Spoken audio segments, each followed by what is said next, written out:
اگر کوئی غلط خبر دیتا ہے جو دیتے ہیں یوٹیوب کے اوپر سوشل میڈیا کے اوپر، مطلب ان کی بیگم کے حوالے سے خبر تھی جو وہ کہتے ہیں کہ یہ درست نہیں تھی، تو جب اگر اس کو سنگل آؤٹ کیا جائے تو پھر سارے لوگ حمایت میں آ کے کہتے ہیں کہ آزادی صحافت کے اوپر حملہ ہو گیا ہے، کیونکہ کوئی کریکشنل معیار ہی نہیں ہے، کوئی میٹر ہی میکنزم ہی نہیں بنایا کہ وہ جو غلط خبر اس کو ایڈریس کیا جائے، معافی مانگی جائے یا اس کی تصحیح کی جائے۔ اس کا ایک یہ پہلو بھی دیکھیں، بات یہ ہے کہ جس طرح ملک صاحب ابھی کہہ رہے تھے کہ اس طرح کے ریمارکس اور اس طرح کے جو آپ صحافیوں کے خلاف چیزیں کر کے، مطلب آپ ایف آئی اے نوٹسز کی آڑ میں، اس طرح کی کارروائیوں کی آڑ میں آپ جو اصل صحافی ہیں ان کا گلا گھونٹتے ہیں۔ دیکھیں، سوشل میڈیا پر بھی کئی طرح کے لوگ ہیں، جس میں حقیقی صحافی بھی موجود ہیں، کچھ ایسے لوگ ہیں کہ جو صرف سوشل میڈیا پر ہی ہوتے ہیں اور وہاں پر بہت ساری ایسی چیزیں بالکل ہوتی ہیں کہ جو انتہائی نامناسب ہوتی ہیں۔ لیکن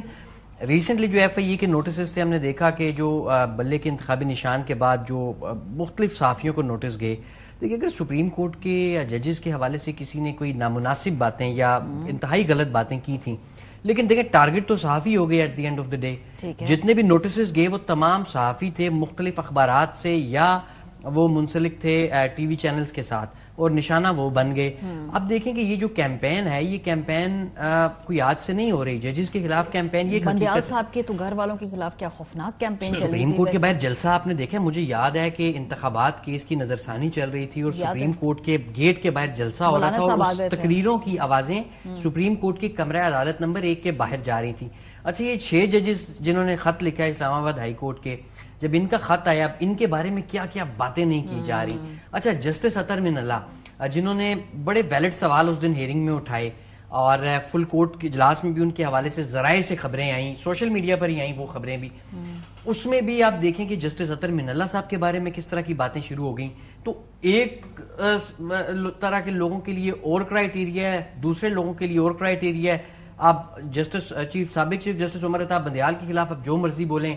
سابق جج مظاہر نقوی کے خلاف آپ جو مرضی بولیں، اعجاز الحسن کے بارے میں آپ جو مرضی بولیں، کوئی بات نہیں۔ آپ اسلام آباد ہائی کورٹ کے 6 سٹنگ ججوں کے بارے میں، بلکہ 7 ججوں کے بارے میں جو مرضی بولیں، کوئی بات نہیں۔ لیکن جو ہی آپ جو ہے وہ دوسری طرف جائیں گے تو آپ کے خلاف کارروائی شروع ہو جائے گی۔ اگین نام رکھا جائے گا کہ سوشل میڈیا پر یہ ہو رہا ہے، لیکن نشانہ یہ ہمارے ٹریڈیشنل میڈیا میں کام کرنے والے جو صحافی ہیں وہ ہیں، کیونکہ میں نے تو نوٹس جتنے بھی دیکھے ہیں، وہ چاہے کوئی بھی ہو، میں اپنے بہت سارے کولیگز کو جانتا ہوں جو میرے ساتھ سپریم کورٹ آف پاکستان کو کور کرتے ہیں، دیگر جو مختلف بیٹس کور کرتے ہیں۔ ظاہر ہے جب کوئی بھی اس طرح کا بڑا فیصلہ آتا ہے تو صحافی جو ہوتے ہیں وہ اس کے اوپر اپنی رائے کا اظہار کرتا ہے، سوشل میڈیا پر کرتا ہے، لیکن رائے کا اظہار کرنا ایک مختلف ہے، جو فیکٹس غلط ہوتے ہیں حسنب، کئی دفعہ فیکٹس ہوتے ہیں آپ نے کلیم کر دیا لیکن آپ اس کو بیک نہیں کر سکتے، آپ اس کو پروف بھی نہیں کر سکتے، لیکن آپ کہتے ہیں کہ میری نظر میں یہ خبر، اگر اس کو کوئی چیلنج کرے کہ یہ خبر ٹھیک نہیں ہے، یہ تفصیل ٹھیک نہیں ہے، تو کئی دفعہ تو فیکچولی رانگ چیزیں بھی تو چلی جاتی ہیں۔ اس میں کوئی شک نہیں کہ سوشل میڈیا میں صحافت کا معیار گرا ہے، کیونکہ ہم دوبارہ چیک نہیں کرتے، ون سورس خبر کئی دفعہ ہمیں جو ہے وہ جرنلسٹ جو ہے وہ کوئی یوز بھی ہو جاتا ہے، ڈیلیبریٹلی میلافائڈی بھی ہوتا ہے۔ لیکن ایک بات ہے، جس طرح آپ سپریم کورٹ کے حوالے سے کوئی بات غلط کوئی کرے تو پی آر او آفس ہے، ایک 19 گریڈ کا افسر جو ہے، اس کے نیچے ماتحت لوگ ہیں، وہ اس صحافی سے رابطہ کرے اور ڈینائی کرے، بجائے اس کے کہ چیف جسٹس صاحب جو ہیں وہ اوپن کورٹ میں اس طرح کی آبزرویشن دیں گے۔ اور یہ اب پلاننگ بظاہر یہ لگ رہی ہے کہ یہ ایک عید کے بعد جیسے ہمیں اطلاعات آ رہی ہیں کہ کوئی کریک ڈاؤن یا جس طرح کی چیزیں صحافیوں پہ، تو جب یہ چیف جسٹس صاحب کے ریمارکس ہیں تو ہم دیکھ رہے ہیں کہ کچھ مخصوص طبقے کی طرف سے یہ خبریں چلنی شروع ہو گئیں کہ فیک نیوز کا جو ہے وہ خاتمہ کیا جائے، کوئی قانون کیے جائیں، کریک ڈاؤن بنائے۔ اب دیکھیں نا، اسد طور کے معاملے میں جو آپ نے ایف آئی آر کھٹی، سپریم کورٹ کے سامنے خود ایڈمٹ اٹارنی جنرل کہہ رہے ہیں کہ وہ فیک ایف آئی آر ہی جھوٹی ہے، وہ سیکشن ہی غلط ہے، تو پھر وہ جھوٹ ہے تو ادھر بھی جھوٹ ہے۔ جب ریاستی ادارے بھی جھوٹ تھے اور فیک سارا بنیں گے تو پھر کیا ہوگا؟ میرا خیال ہے کہ سب پھر جو ہے وہ سب کو اپنا اپنا محاسبہ کرنا ہوگا، تب بات بنے گی۔ کیسے ہوگا صحافی کیسے کرے اپنا محاسبہ؟ فار ایگزامپل اگر آپ یوٹیوب یا ویلاگ کرتے ہیں، کیسے چیک اینڈ بیلنس ہوگا؟ کیسے، کیونکہ اگر کسی فار ایگزامپل کسی نے غلط خبر دی تو کیا میکنزم ہے، کیا کرائیٹیریا ہے؟ دیکھیں، جس کسی نے روایتی میڈیا میں کام کیا ہے، چاہے ٹی وی میں کیا ہے، اخبار میں کیا ہے، اسے پتہ ہے کہ ایک ایڈیٹوریل پالیسی بھی ہوتی ہے۔ مثال کے طور پہ میں اگر غلط خبر دوں گا تو میرا بیورو چیف مجھ سے پوچھے گا، میرا ڈائریکٹر نیوز مجھ سے پوچھے گا، میرا سی این آر ہیڈ مجھ سے پوچھ لے گا،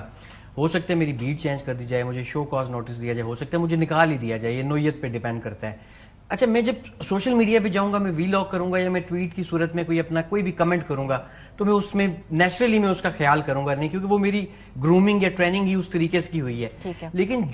جس نے سٹارٹ ہی سوشل میڈیا سے کیا ہے، میرے خیال میں تھوڑی سی وہاں پہ ہمیں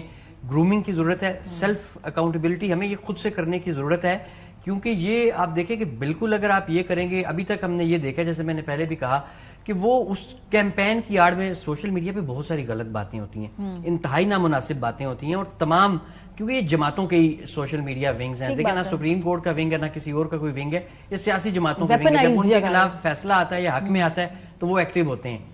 تو یہ ساروں کو رسپانسبلٹی دکھانی ہوگی. لیکن مجھے یاد ہے NA-75 ڈسکا ایک بڑا مشہور کیس تھا سپریم کورٹ میں جب وہ آیا، تو پہلی دفعہ میں نے جو ٹرینڈز تھے ججز کے خلاف سوشل میڈیا پہ وہ اس وقت دیکھے تھے. اس وقت عمر عطا بندیال صاحب چیف جسٹس نہیں تھے، لیکن ان کے نام کے ساتھ ایک انتہائی نامناسب لفظ لکھ کے ٹرینڈ چلایا گیا، اور تیسرے دن فیصلہ بھی اسی جماعت کے حق میں آ گیا جس نے یہ ٹرینڈ چلایا تھا. اچھا اس کے بعد جب بندیال صاحب کے دور میں یہ نو کانفیڈنس والا فیصلہ PTI کے خلاف آیا تو وہ ہیرو بن گئے. پھر جب پرویز الہی صاحب کو CM بنانے کا آرڈر آیا تو وہ پھر زیرو ہو گئے. پھر جب انہوں نے کہا کہ آرٹیکل آئین جو کہتا ہے 90 دن میں الیکشن ہونے چاہیے، پھر وہ زیرو ہو گئے. تو یہ دیکھیں جس دن فیصلہ اپنا آتا ہے اس دن یہ کیا بلے بلے ہو جاتی ہے اسی جج کی یا اسی آفیشل کی. جس دن کوئی وہ سیاسی جماعت کے لوگ سمجھتے ہیں نہیں یہ ہمارے لیے ٹھیک نہیں ہے تو وہ پھر اسی کو خلاف کرنا شروع کر دیتے ہیں. تو یہ میرے خیال میں سیاسی جماعتوں کی جو ہے وہ بہت زیادہ رسپانسبلٹی ہے. سب سے پہلی چیز یہ کہ دیکھیں ہمیں سیاسی جماعتوں سے ایسے لوگوں کا خاتمہ کرنا ہوگا. میں ورڈ خاتمہ یوز اس لیے کر رہا ہوں کہ کچھ پولیٹیشنز ایسے ہوتے ہیں وہ اس طرح کی لینگویج اپنی میڈیا ٹاکس میں ٹی وی ٹاک شوز میں استعمال کرتے ہیں کہ جو ان کے ورکرز ہوتے ہیں وہ بلے بلے کرتے ہیں اکسانے کے لیے. حالانکہ ہر سیاسی جماعت میں بڑے